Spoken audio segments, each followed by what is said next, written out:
Pues sí, hombre, los primeros minutos de los partidos siempre estamos 50-50 en fuerzas y bueno, ellas venían ya con la espina clavada del partido de la ida, de que se les ganó allí en su casa y tal, y entonces han empezado muy fuerte. Nos ha costado un poquito desplegar el juego que queríamos hacer, cometiendo bastantes errores con el juego al pie, que nos han taponado el juego y demás, y hasta que hemos conseguido soltarnos un poco, relajarnos y hacer el juego.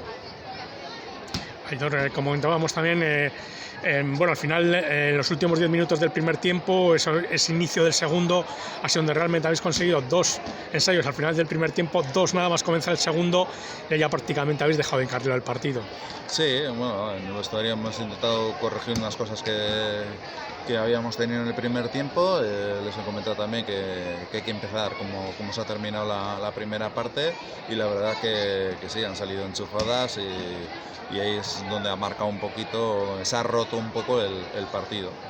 4 puntos por la victoria, 1 punto más por el bonus, son otros 5 puntos más, ¿eh? Poco a poco estáis abriendo hueco con los que viene por detrás. Pues sí, ¿no? Al final era lo que buscábamos, el primero, el haber ganado, y si podíamos con bonus mejor, porque así ahora con ellas pues ya les tenemos a 12 puntos y prácticamente nos aseguramos la semifinal.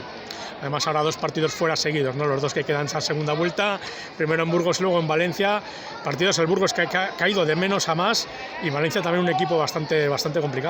Pues sí, van a ser 2 salidas bastante complicadas, ¿no? Las de Burgos están haciendo un buen juego, al final se les han asentado también las holandesas que tienen, que es un poco las que marcan el equipo y el ritmo de juego de ellas, pero yo creo que bueno, aunque nos toque jugar fuera, el equipo está este año mucho más compacto que el año pasado.